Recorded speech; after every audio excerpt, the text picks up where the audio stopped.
By the 3rd of November, 1942, the Battle of El Alamein had entered its most dangerous political moment.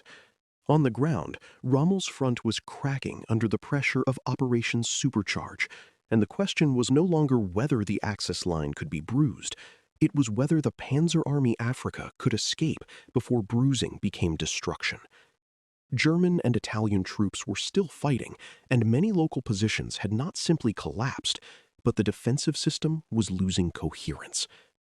This episode matters because armored warfare is often imagined as a contest of speed, steel, and firepower. Yet here, the decisive problem became command authority. A few hours of delay at the top could determine whether tanks, guns, trucks, and exhausted infantry still had a route west.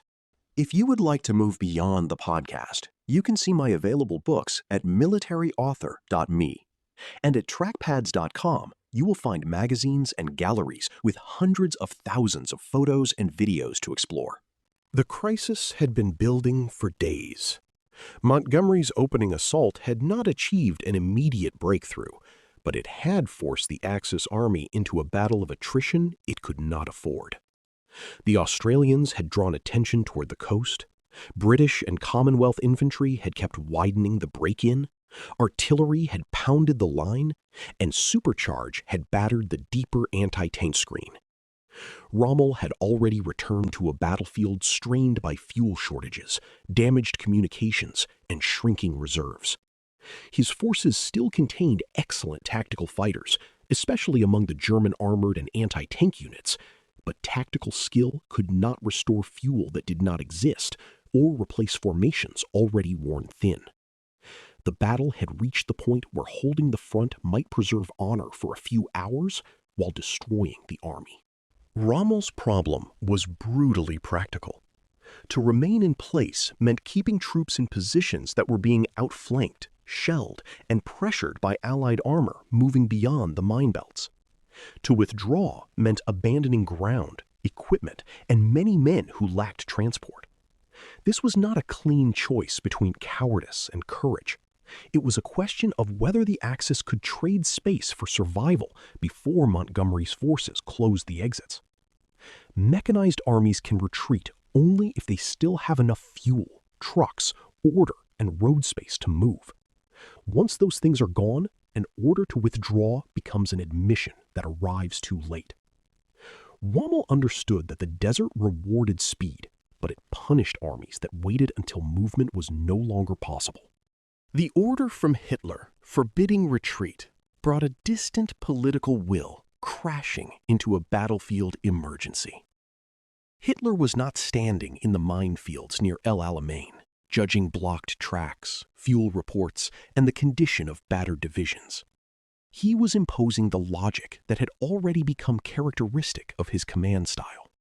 Hold ground, resist withdrawal, and treat retreat as a moral failure rather than sometimes a military necessity. The exact wording of wartime orders has often been quoted and dramatized in later accounts, but the essential fact is clear. Rommel was told to stand fast at a moment when his operational judgment told him that the army had to pull back. The command crisis was therefore not a side issue. It struck directly at the survival of the Axis force. A stand-fast order can sound simple when issued from above, but on the ground, it creates a chain of consequences. Units that might have begun moving west remain in exposed positions.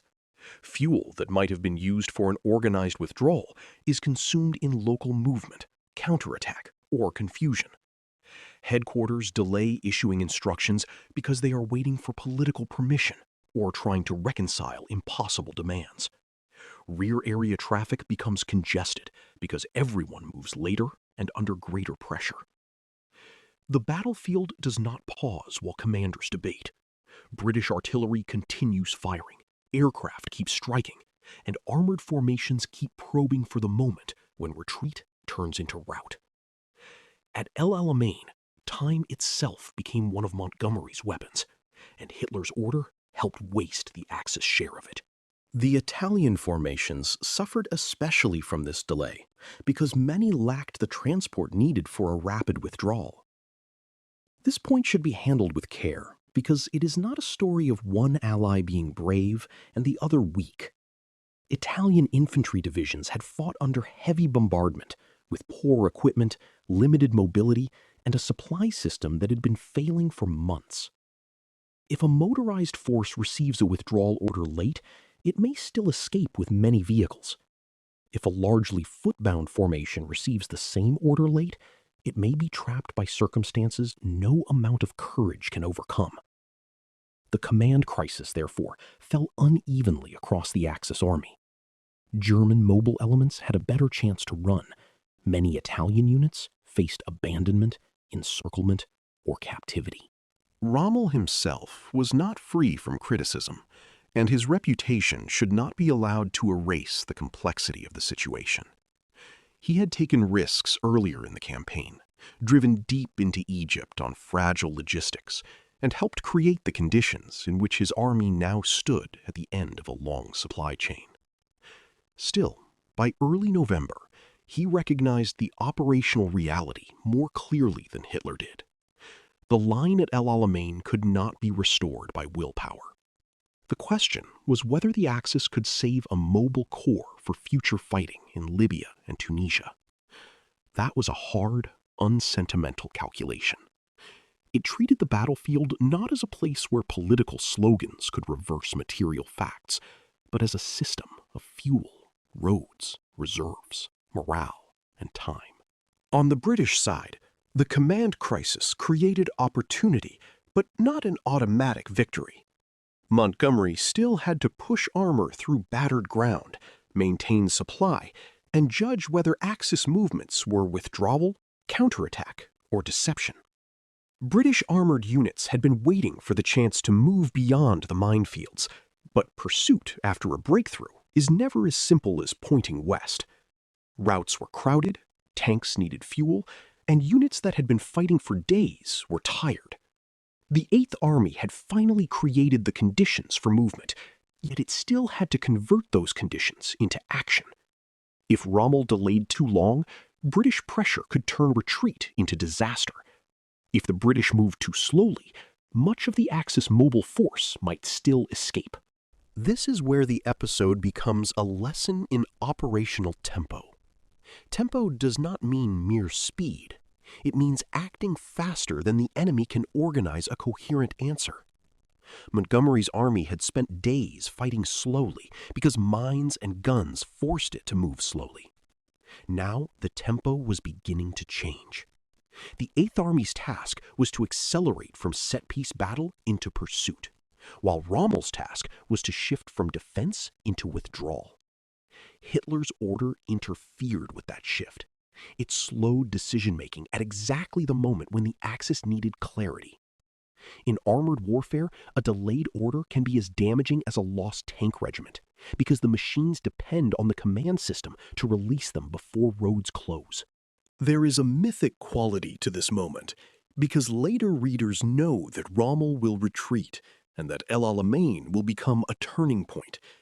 Yet at the time, the situation was uncertain, and the consequences of delay were still unfolding minute by minute. Some Axis positions continued to resist fiercely. Some commanders tried to move what they could. Some units received orders too late, or lacked transport, or discovered that the routes west were already under pressure.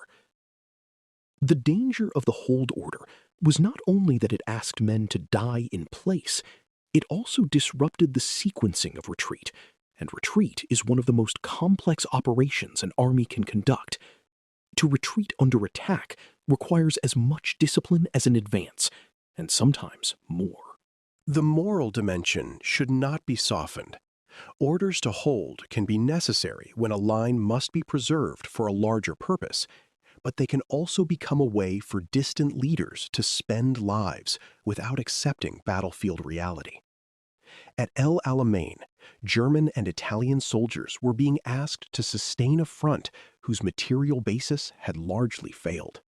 Men in anti-tank gun pits, infantry trenches, Headquarters dugouts and repair areas were not abstractions in a strategic argument.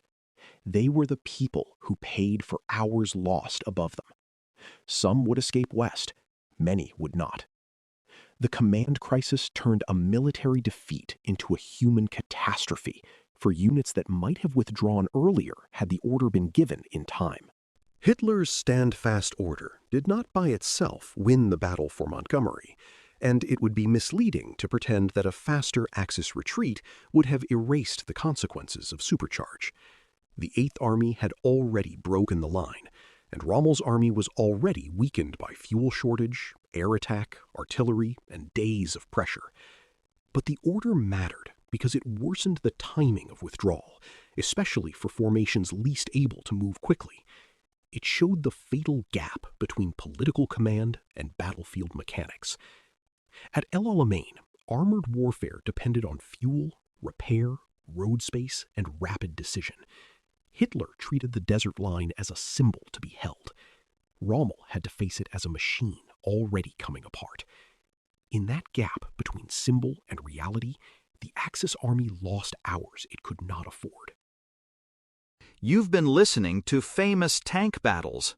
These battles were never just about machines. They were about doctrine, terrain, firepower, logistics, and the hard problem of turning shock into victory. For more military history writing and books, visit militaryauthor.me. And for magazines, podcasts, and a massive archive of military photos and video, visit trackpads.com. Thanks for listening.